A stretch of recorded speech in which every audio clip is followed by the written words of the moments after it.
그리스도의 영이 없으면 그리스도의 사람이 아니라. 네, 같이 한번 하겠습니다.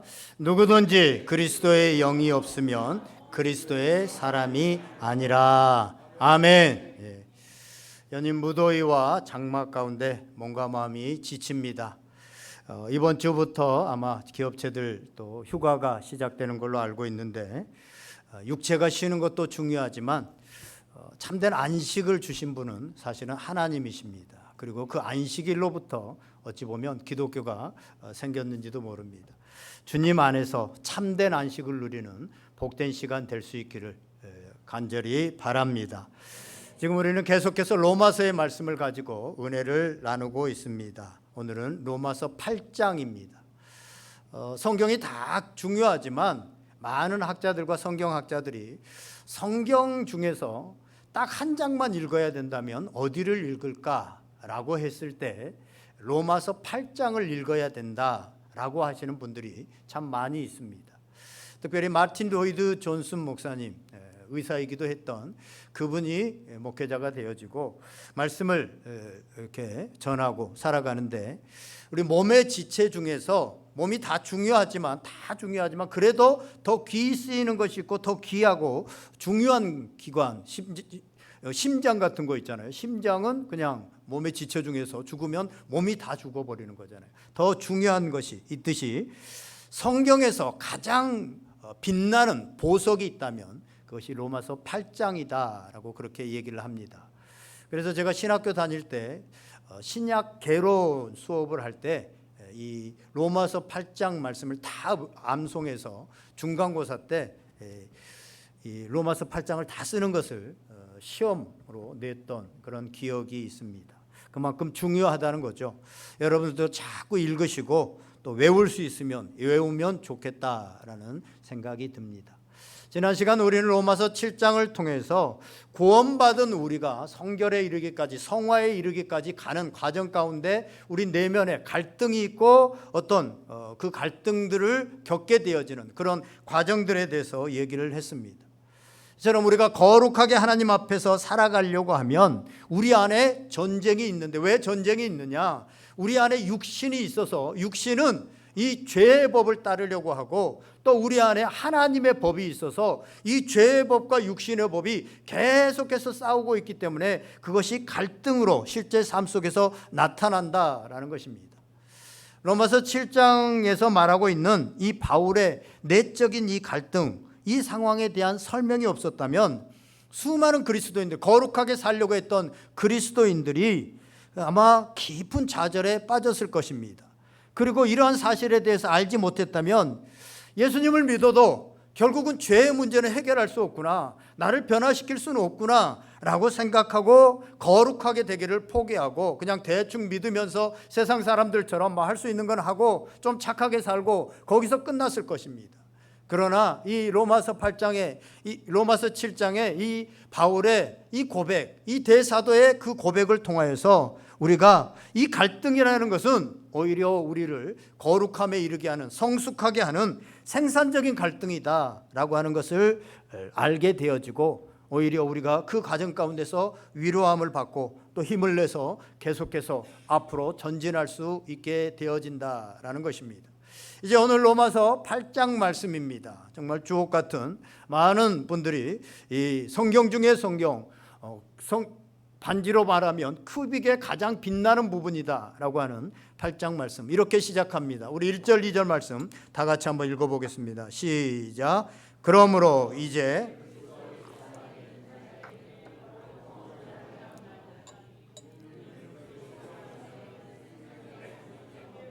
죄와 사망의 법에서 너를 해방하였음이라. 할렐루야.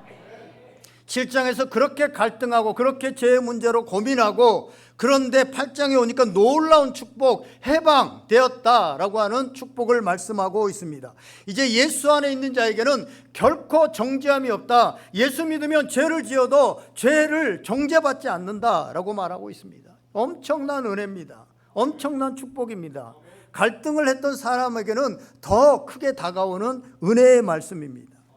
그동안 의롭게 살아고 했던 그리스도인들이 얼마나 절망하고 새벽에 밤잠을 설치면서 그 죄책감에 깰 때가 많았습니까?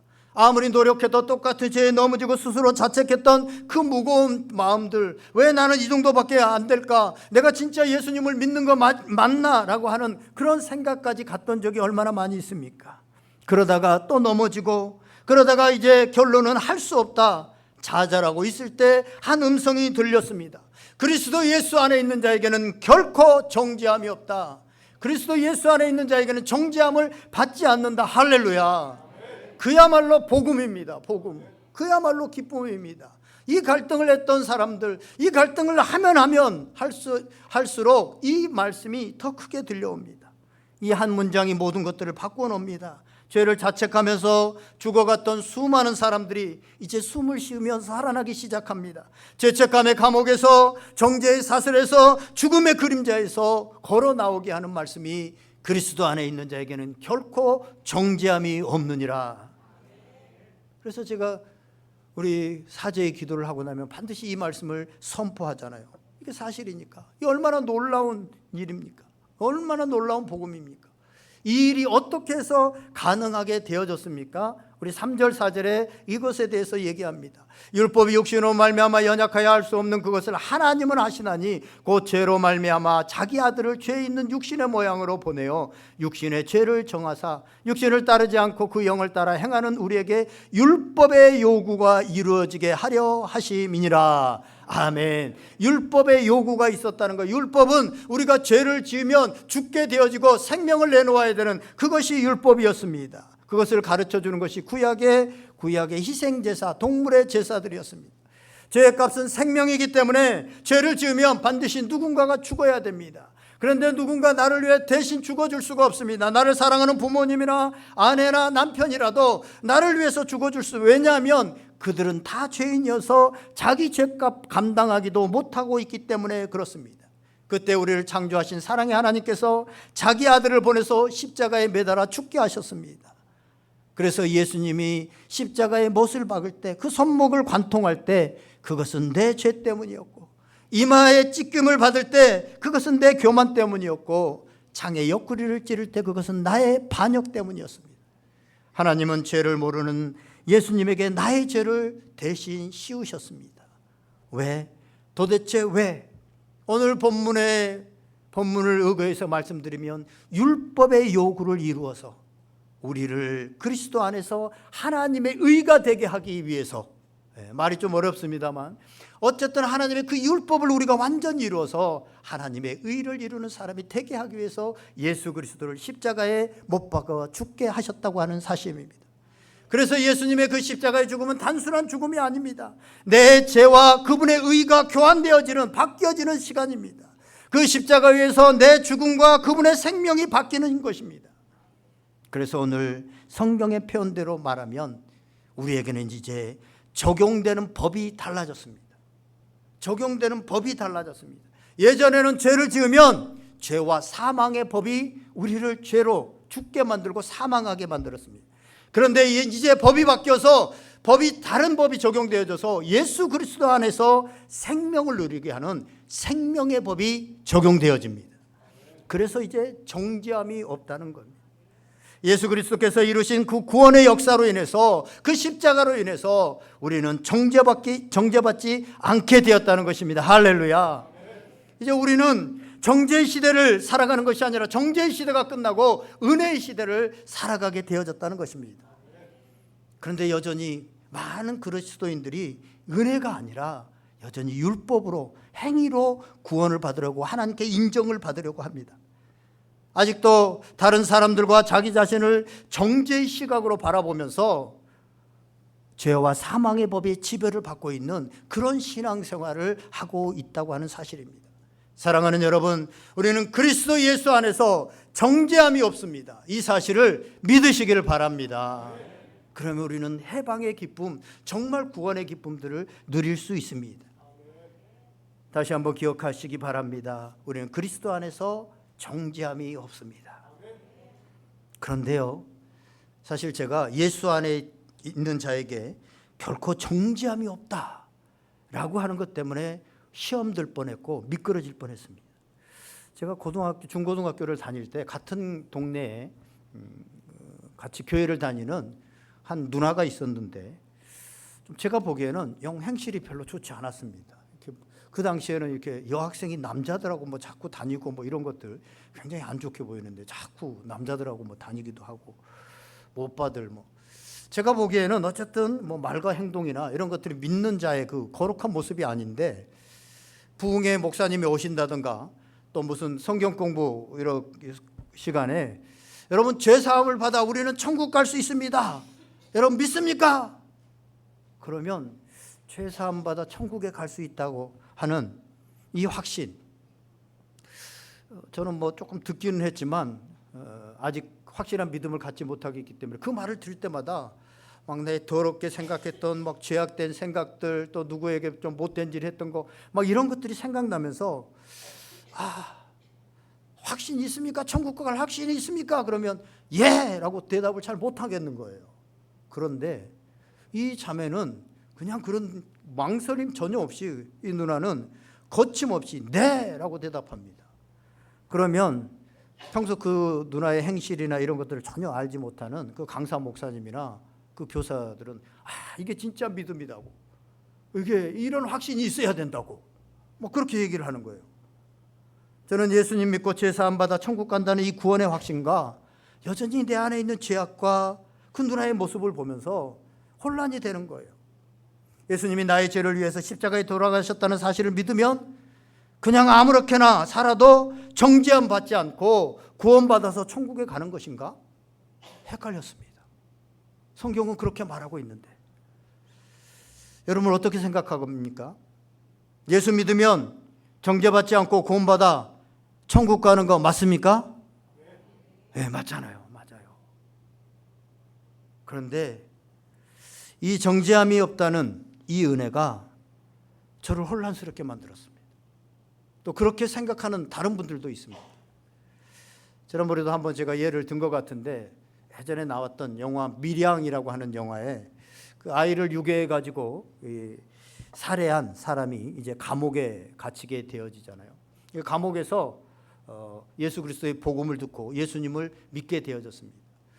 이 아들 하나, 남편도 죽고 이 아들 하나 바라보면서 밀양까지 이사 와서 살던 그 아들이 살해를 당한 그 엄마, 정말 삶을 포기할까 하다가 누군가 주변에서 예수님 믿고 힘을 내라고, 그래서 교회에 가고 이제 가면서 마음이 많이 편안해졌습니다. 그리고 말씀을 듣다 보니까 예수님의 마음으로 용서해라 이런 마음들이 들려져서 그 감옥에 찾아가잖아요. 정말 무거운 걸음을 걸어서 자기 아들을 죽인 그 살해자를, 그 범인을 용서하려고 사실은 간 건데 가자마자 그 사람이 너무나도 해맑은, 너무나도 평안한 모습으로 나는 예수님을 믿고 이제 하나님께 다 죄 용서를 받았습니다, 너무너무 평안합니다 라는 말을 듣고 오늘 우리가 흔히 쓰는 말로 머리가 돌아버린 거예요.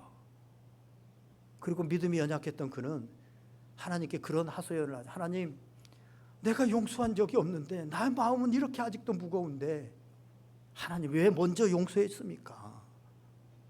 나는 지금도 용서가 잘 안 되는데 뭐 이런 걸 하잖아요.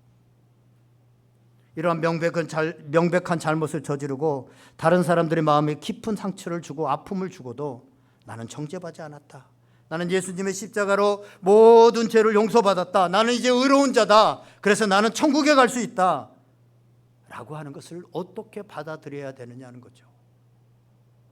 이러한 사람들을 세상 사람들이 보고는요 그렇게 얘기합니다. 실컷 죄짓고 남의 눈에 피눈물 나게 해놓고는 뭐 교회 가서 기도하고 다 용서받았다고 천국 간다고, 그런 뻔뻔한 것이 어디 있나, 그런 위선적인 삶이 어디 있나, 그런 거라면 나는 예수 믿지 않겠다라고 얘기를 하잖아요. 성경은 분명 예수님을 믿으면 정죄받지 않고 의롭게 된다고 오늘 본문에도 말씀하고 있습니다. 그런데 무엇이 문제일까요? 분명한 거잖아요. 우리의 죄가 아무리 살인을 범했던, 간음을 했던, 어떤 죄를 범했던 예수 그리스도의 십자가의 보혈의 피는 다 씻어주는 거잖아요. 그래서 우리를 정죄하지 않는 거예요. 예수 그리스도를 통해서 우리를 보잖아요. 왜 그렇습니까? 우리가 죄를 지었음에도 정죄받지 않는 은혜, 이것은 분명한 것이고 우리가 받은 그 어떤 은혜보다도 큽니다.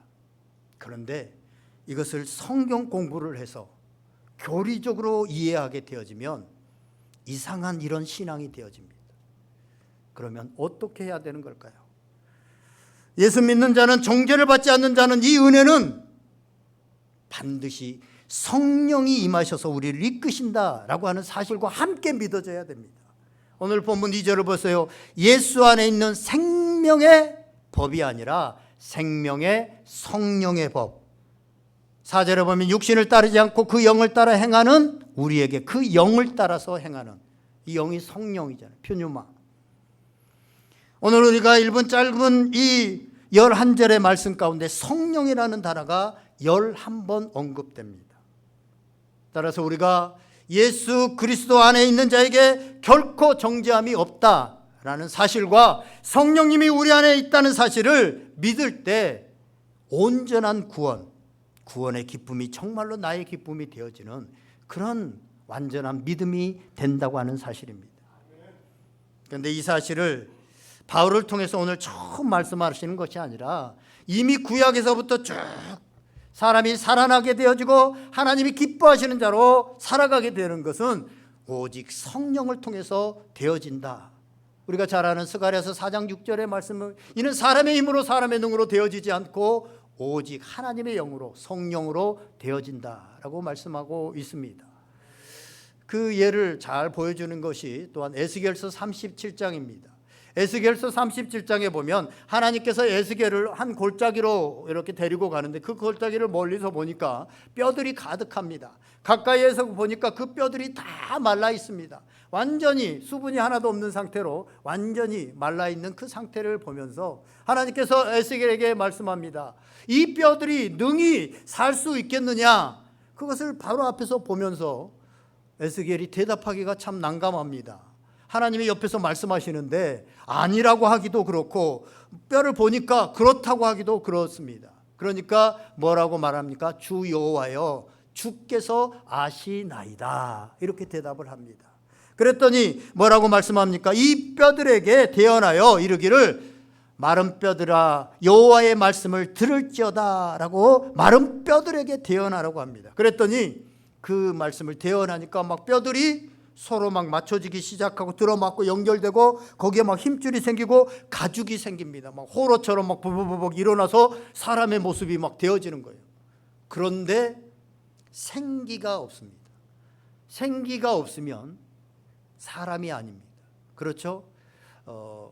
창세기 2장 7절에 하나님이 그 호흡, 생기를 불어넣으니 드디어 생명이 되어졌다. 하나님의 호흡이 불어져야만 생기, 생명, 진정한 사람이 되어지는데 사람의 모양은 하고 있지만 진정한 사람이 아니었던 거죠. 그래서 다시 한번 에스겔에게 이렇게 말합니다. 생기를 향하여, 이번에는 마른 뼈들이 아니라 생기를 향하여 태어나라. 이건 기도하라는 거죠. 성령을 구하라는 거죠. 생기야 사방에서부터 와서 이 죽음을 당한 자에게 불어서 살아나게 하라. 9절에 그렇게 말씀합니다. 그렇게 대언했더니 10절에 이에 내가 그 명령대로 대언하였더니 생기가 그들에게 들어가매 그들이 곧 살아나서 일어나 서는데 극히 큰 군대더라. 아멘. 이처럼 마른 뼈와 같이 죽어있는 우리가 살아나서 하나님의 군대처럼 하나님이 기뻐하시는 자로 되어질 수 있는 것은 오직 생기, 성령으로 되어지는 것이다 라고 말씀하고 있습니다.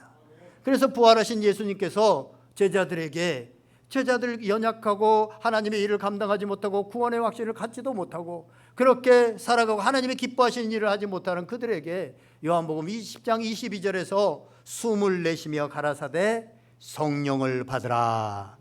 그리고 이제 사도행전 2장에 보면 성령이 그들에게 임하니까 드디어 하나님의 사람들이 되고 하나님의 군대가 되어지는 것을 우리는 잘 알고 있습니다. 그러므로 우리가 정죄받지 않는다는 이 은혜는 반드시 우리 안에 성령이 계셔서 우리를 이끄신다라고 하는 것과 함께 믿어야만 온전한 정죄받지 않는 이 믿음이 진정한 은혜가 되어지고 진정한 믿음이 되어진다고 하는 사실입니다. 성령 인도하심을 받지 않으면서 성령이 이 계심도 알지 못하면서 정죄받지 않는다라고 하는 믿음만 가지면 무서운 사람이 됩니다. 뭘 해도 나는 회개하면 되고 뭘 해도 나는 정죄받지 않는다라고 하는 사람들은 막 나갑니다. 왜 그렇게 오랫동안 예수님 믿고 교회 생활을 했는 사람들이 더 악랄해지고 왜 잘못해도 용서를 구하지 않고 죄에 대해서 정말 참회하는 통회함에 그 눈물들이 사라지고 진실함이 사라지고 있습니까? 교리적인 믿음을 갖고 있기 때문에 그렇습니다. 예수 그리스도로 인해서 나는 정죄함을 받지 않는다, 이 교리적인 믿음만을 갖고 있기 때문에 성령님이 내 안에서 역사하시고 성령님과 함께 한다라고 하는 이것이 없기 때문에 그들은 이런 신앙생활을 하게 된다는 것입니다. 예수님의 십자가 때문에 정죄함이 없다고 하는 이 교리, 이것만 알고 이것만 믿게 되어지면 무서운 신앙이 되어집니다. 그리고 이런 교리적인 믿음은 사실은 구원을 얻을 수 없습니다. 다윗은 이 구원이, 이 정죄함이 없는 이 믿음이 성령 안에서 되어지는 것임을 알았기 때문에 시편 51편에 보면 정결한 마음, 그가 회개하면서 통회하는 눈물을, 밤새도록 눈물을 흘리면서 내게 성령을 거두지 마시옵소서. 그가 기도했던 것은 내 왕의 자리를 내 죄로 인해서 빼앗기고 아니면 집안에 풍파가 일어나고 자식을 죽이지 말고 이런 기도를 하지 않았습니다. 성령을 거두지 마시옵소서, 성령을 거두지 마시옵소서 라고 기도하는 것을 보게 되어집니다. 여러분, 예수 믿고 구원받은 사람이 되었다는 것은 그 사람 안에 성령이 계시다는 겁니다. 고린도전서 12장 3절에 보면 성령이 아니고서는 누구든지 예수 그리스도를 주로 고백할 수 없다. 내가 예수 그리스도를 진짜로 고백하고 주로 고백하고 있는 사람은 성령이, 내 안에 있는 성령님이 하시게 하신 것입니다. 오늘도 본문 우리가 암송구절로 했던 9절 하반절을 보면 누구든지 그리스도의 영이 없으면 그리스도의 사람이 아니라 라고 말씀하고 있습니다. 그리스도의 영이 없으면, 성령이 없으면 그리스도의 사람이 아니다 라고 분명하게 말씀하고 있는 것입니다.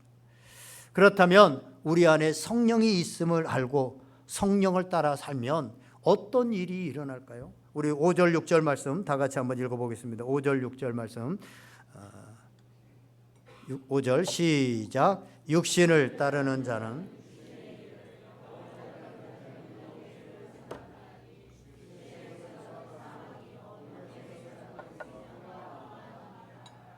아멘. 우리는 성령하면 오순절 성령, 다락방에 내렸던 성령만을 생각해서 성령이 임하면 막 불의 혀 같은 것들이 막 갈라지고 병자가 낫고 방언이 나타나고 이런 것들을 많이 생각합니다만 어떤 기적, 성령은 우리가 아무렇지도 않게 여기는 생각 속에 성령이 임한다고 하는 사실입니다. 생각이 굉장히 중요합니다. 사람이 생각이 달라지면 시각이 달라지고 삶이 바뀌게 되는 것을 보게 되어집니다. 성령님은 우리 마음 가운데 계셔서 우리에게 새로운 마음, 새로운 시각을 열어주십니다. 그것은 정죄가 아니라 장점을 보게 합니다. 예를 들어서요, 우리가 금광면도 있습니다만 우리 안성에도 이 금광이 있었다고 하는 말이 있더라고요. 그래서 금광저수지. 우리 금속동이잖아요. 금속동. 돌이 금인 동. 그래서 진짜로 여기 있었다고 해요. 오래 살면. 그래서 저 뒤에 비봉산에 가면 제가 몇 번 가봤는데 굴 같은 게 하나 있어요. 거기 금을 채취했던 곳이라고 하더라고요. 갔더니 금은 없고 돌만 많아요. 혹시나 한 덩어리 있는가 봐 가봤는데, 여러분, 금광에 가면 돌과 흙이 많아요, 금이 많아요? 돌과 흙이 많아요. 그런데 그 사람들은 돌과 흙이 많기 때문에 와, 이거 돌광이네, 흙광이네 이렇게 하지 않잖아요. 금광이네 그러잖아요. 왜 그래요? 사람이 마찬가지로 사람의 죄만 보면, 사람은 죄가 있어요. 사람은 연약한 면이 있어요. 그것만을 자꾸 보는 시각이 발달하는 사람을 정죄라고 그래요. 정죄한다라고 해요. 그러나 성령의 법이 역사하면 죄만 보는 것이 아니라, 죄를 보는 것이 아니라 오히려 가능성을 보고 장점을 보게 되어집니다. 그 많은 흙과 돌 속에서 금을 보는 것처럼 그 사람의 가능성을 보게 되어져요. 그래서 성령의 사람의 옆에 가면 살아나는 역사가 있게 돼요. 자꾸 장점을, 칭찬을, 격려를 하게 되기 때문에 그렇다는 것입니다. 그런데요, 성령이 우리 가운데 있다고 해서 저절로 성령의 생각을 하고 성령으로 살아가게 되는 것은 아닙니다. 우리 속에는 육신의 생각과 육신의 법도 여전히 있어요. 성령의 생각이 있는 반면에, 성령이 있는 반면에 우리 속에는 육신에 속한 생각이 있어요. 그래서 우리가 이 성령님을 늘 모시고 살아가야 되는데, 그렇지 않고 우리 안에 성령이 있음에도 불구하고 육신을 따라 살아가면 영적으로 강팍해집니다. 거기서 끝나는 것이 아니라 처음에는 성령을 근심하게 하지만, 성령을 자꾸 무시하고 성령님을 인정하지 않고 살아가면 성령이 우리 안에서 근심한다, 그렇게 말하죠. 성령이 근심합니다. 성령은 인격체이고 감성적이에요. 그리고 나중에는 점점 우리 마음이 굳어져서 이제 성령이 말씀하셔도, 성령이 인도하셔도 느껴지지를 못하는 상태가 됩니다. 그리고 결국은 영적으로 죽은 사람들처럼 영이 잠든 그런 삶을, 그래서 비슷한 삶을 살아가게 되어집니다. 이렇게 영이 잠든 사람처럼 정죄받지 않는 은혜를 누리고 기쁨을 누리고 살아가지 못하고 그렇게 살아가는 사람들, 이런 사람들은 어떻게 해야 될까요? 우리 안에 있는 성령의 생각을 붙잡는 것입니다. 성령의 생각에 순종하는 것입니다. 그래서 오늘 6절에 보면, 5절에 보면 영을 따르는 자는 영의 일을 생각하게 되어진다라고 말씀하고 있습니다. 8절에 육신에 있는 자들은 하나님을 기쁘시게 할 수 없다라고 말씀하고 있습니다. 성령의 생각을 붙드는 거예요.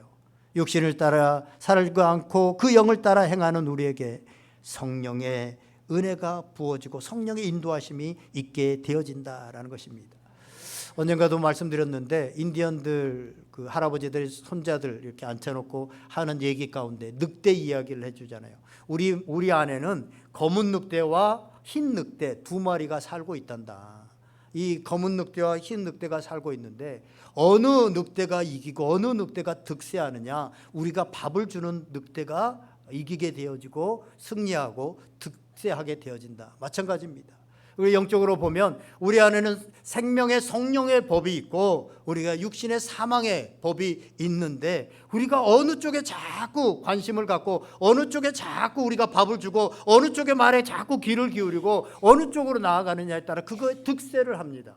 그래서 예수 그리스도를 믿는다고 하면서도 영에 속하지 못하고 육신에 속한 그런 그리스도인이 되어진다라고 하는 사실입니다. 예수님께서 십자가의 죽으심으로 정죄의 시대가 끝나고 은혜의 시대가 열렸습니다.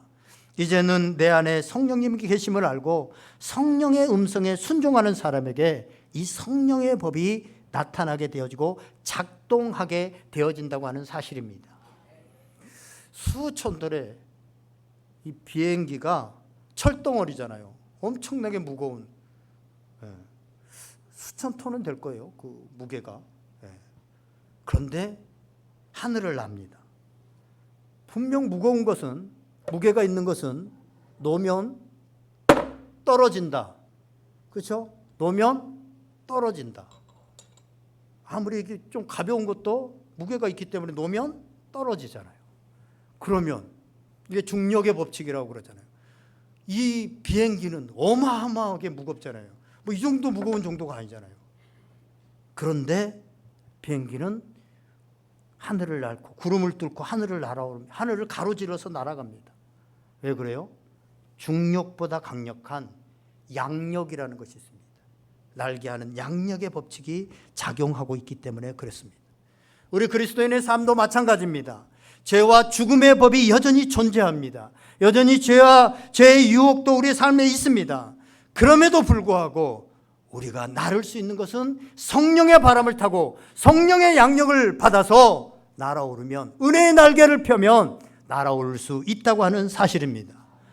오늘 우리 교회 표어가 뭡니까? 올해 표어가 뭡니까? 성령의 바람이 불어 다음 세대로. 여러분, 성령님을 인정해야 됩니다. 성령을 막 무시하고, 그래서 아침에 우리 안에는 다 성령님이 있습니다. 그래서 아침에 일어나면 뭐라고 해야 돼요? 성령님 안녕하세요. 한번 해보세요. 성령님 안녕하세요. 그 미국의 어떤 사람이 책을 썼어요. Good morning, Holy Spirit. 우리는 날마다 성령님 안녕하세요, 성령님을 인정해야 돼요. 성령님을 무시하게 되어지면 죄와 사망의 법이 나도 모르는 사이에 그냥 내 생각과 내 모든 것들을 주관하고 있다는 거예요. 날마다 성령님을 내가 인정하고 성령님이 뭐라고 하시나 거기에 귀를 기울이고 어떤 생각을 주시나 성령의 생각을 붙들게 되어지면 성령의 바람이 불어옵니다. 우리의 삶에, 우리의 공동체에 성령의 바람이 불어옵니다. 그때 돛을 높이 들고 그 성령의 바람을 맞으시기 바랍니다. 그러면 비상하게 되어집니다. 날아오르게 되어집니다. 우리의 신앙이 승리하는, 이기는, 날마다 패배하고 날마다 와서 회개하는 그런 신앙이 아니라, 하나님 이제는 주일마다 와서 하나님 또 지고 왔습니다, 또 실패했습니다, 이게 아니라 하나님 지난주에 승리하게 하신 거 감사합니다. 성령의 생각으로 날아오르게 하신 거 감사합니다. 주님이 기쁨이 되어진 거 감사합니다. 그런 기도를 할 수 있게 되어진다고 하는 사실입니다. 이제 말씀을 정리하려고 합니다. 우리 그리스도인들의 맛과 멋과 향기는 오직 성령 안에서 성령의 생각을 따라 살아갈 때 우리 가운데 이루어지는 것입니다. 멋있는 그리스도인이 되고 싶으세요? 멋내는 또 맛있는 그리스도인이 되고 싶으세요? 그리스도인의 향기를 내고 싶으세요? 오직 성령의 인도하심을 받으시기를 바랍니다. 오늘 본문에도 우리가 그리스도인이냐, 9절에 그리스도인이 아니냐, 그리스도의 사람이 아니냐 기준은 내가 교회를 얼마나 오래 다녔느냐, 얼마나 성경적인 지식을 많이 알고 있느냐, 내 직분이 뭐냐, 집사냐, 권사냐, 장로냐, 목사냐, 그것에 있지 않고 이 사람이 그리스도의 사람인지 아닌지는 그리스도의 영이 있느냐 없느냐에 있다고 말씀하고 있습니다. 즉 우리 안에 성령님이 있음을 알고 성령의 생각을 따라가느냐 그렇지 못하느냐라는 것에 있다고 하는 사실입니다. 사랑하는 여러분, 예수 그리스도를 믿는 우리에게 성령이 우리 안에 살고 계심을 분명하게 기억하시기를 바랍니다. 그리고 성령의 생각을 따라 살아감으로 인해서 죄의 권세를 이기고 진정한 하나님이 주시는 구원의 기쁨, 그 승리, 그 감사, 그것을 누리면서 살아가는 것이 우리 그리스도인의 삶이다라는 것을, 그럴 때 우리 삶의 기쁨이 하나님의 기쁨이 되어지는 열매가 맺혀진다라는 사실들을 기억하시고 오늘도 성령님과 동행하고 그 성령님을 인정하는 복된 삶이 우리 가운데 이루어질 수 있기를 주님의 이름으로 간절히 축원드립니다. 기도하겠습니다. 오늘 말씀 생각하면서 우리 한번 기도하겠습니다. 우리 안에 성령님이 사십니다. 그 성령님을 우리가 얼마나 인정하며 살았고 성령님의 음성에 얼마나 순종하며 살았습니까? 이제 우리 성령님과 동행하는 정말로 기쁨과 감사함, 구원의 즐거움이 우리 삶에 나타나는 그런 삶이 되게 하여 주시옵소서. 성령 하나님께서 여러분들의 마음 가운데 주신 그 음성 붙들고 다 같이 기도하시겠습니다. 다 같이